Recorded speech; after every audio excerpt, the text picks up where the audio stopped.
egging on this deadly insurrection and hailing the rioters, the president forfeited his moral authority to hold the nation's highest office, even for 13 more days.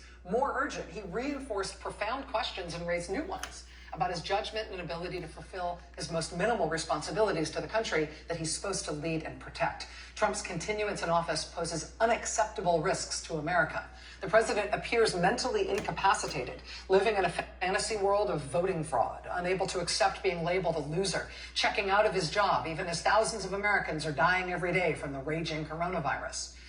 Invoking the 25th Amendment, they say, would represent a temporary guardrail for democracy, a needed return to sanity and decency in the White House until Joe Biden assumes office at noon Eastern on January 20th.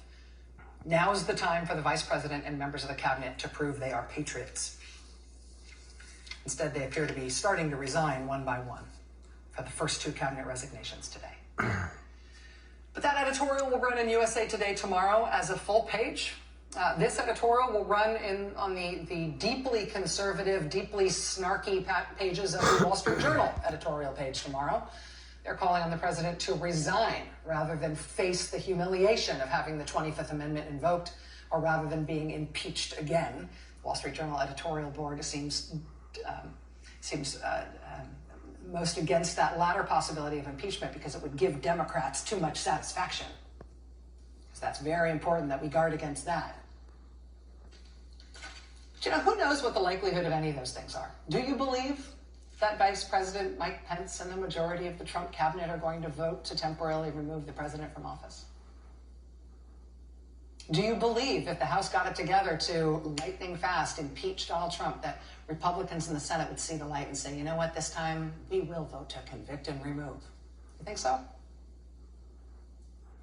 As best as I can tell, President Trump thinks yesterday was a win. His supporters pulled off a violent, armed insurrection, attacking the U.S. Capitol, and then they all just walked away to go tell their war stories about it and brag about it. The president offended some of the more norms-respecting members of his party, maybe, but he loves that. He's not out there to win everybody to his side. He's out to destroy the norms of democratic governance so they don't exist anymore, so he can run the country without them. The more he and his movement make enemies out of those who still respect democratic norms, the cleaner the fight is for him. After the rioting and the attack on the Capitol yesterday, 8 Republican senators last night, 8, still voted to defy the results of the presidential election and continue nursing and stoking this fantasy grievance that Joe Biden didn't really win and somehow Trump must still be declared the winner. 8 Republican senators and a huge majority of the Republicans in the House. Republicans in the House voted for the conspiracy theory and the grievance by a nearly 2-to-1 margin, including the number 1 and number 2 House Republicans, Kevin McCarthy and Representative Scalise. Yesterday was a win for the violent insurrectionism that is now the apex of the Republican Party. I mean, the biggest disappointment for the president's supporters appears to be fear of missing out. Regret that they weren't there if they weren't there. Regret that they didn't go farther if they were. Regret that they didn't do similar damage in other parts of the country. There was a bomb threat phoned into the Michigan State House. The Republican governor of Utah had his staff evacuated from the State House there. Secretary of State in Georgia and his staff had to be evacuated from the Georgia State Capitol. They rolled out a guillotine amid an armed protest at the state capitol in Arizona and Phoenix. In Kansas, they stormed the rotunda, too, at their state capitol and said they'd be back and armed this weekend. The Washington governor's residence had its gates broken down and the grounds stormed by armed men. State police were on the scene there. They chose not to arrest any of those people, even if after they broke down the gates, because they didn't want to upset anybody. The pipe bombs found outside the headquarters of the RNC and the DNC in Washington were both, reportedly, real bombs. They were not hoax devices. They were operable pipe bombs, capable of causing, quote, great harm, according to the Capitol Police Bomb Squad.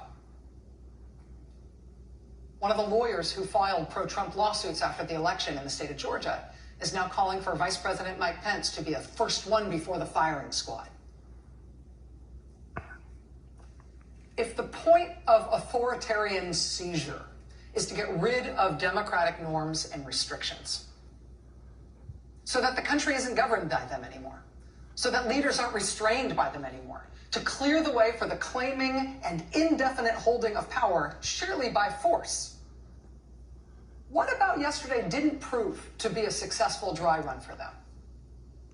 Tell me about the consequences for them that they're now shaking their heads over, ruining their decisions, wishing they hadn't done it, recognizing they've finally gone too far. What wasn't a success for them with what happened yesterday? I mean, the Republican Party, by a large margin, is absolutely still on board. I mean, Senator Josh Hawley and Senator Ted Cruz, who led this thing in the Senate, they're real contenders now, right? The way they kept carrying the torch to promote the big lie about the election, even amid the dead bodies at the Capitol. But sure, some police leaders will get fired. So there's that. The New York Times reported overnight that White House aides believe that the president appeared to be enjoying the footage of the attack yesterday while it was underway. He liked it. It was a good day for him. Yesterday was a big success. A few times over the past 4 years, honestly, at times when things have been particularly woolly, we have booked here on the show a man named Timothy Snyder. He wrote something at the very beginning of the Trump administration that has proven to be a real anchor for these times. It's this little pocket-sized book. It's called On Tyranny, 20 Lessons from the 20th Century.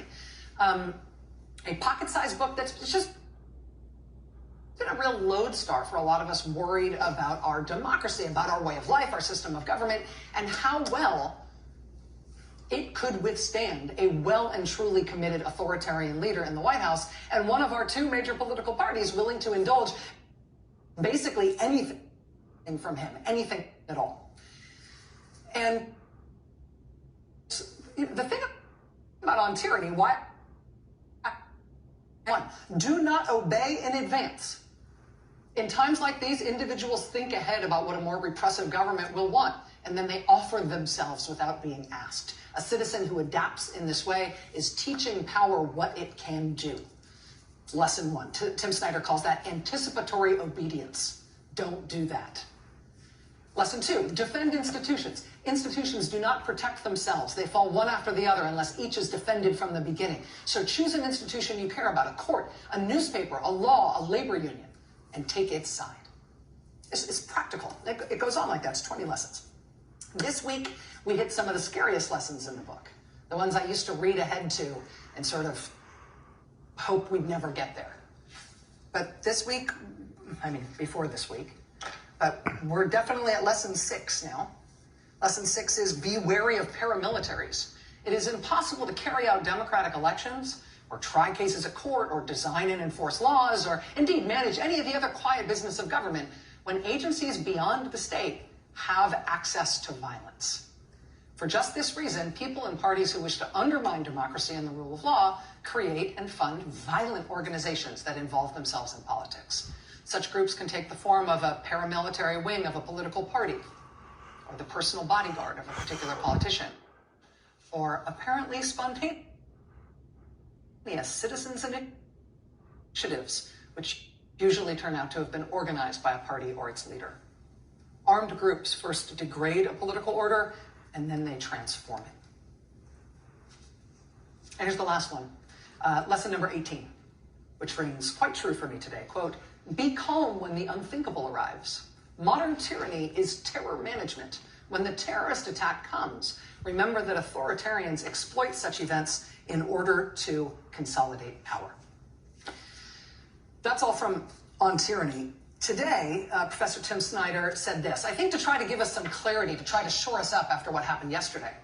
Because, what happened yesterday isn't likely to be the end, not when it was such a manifest success for those who carried it out and called it into being. Here's what he said today. The claim that Trump won the election is a big lie. To believe it, people must disbelieve their senses, distrust their fellow citizens, and live in a world of faith. A big lie demands conspiracy thinking.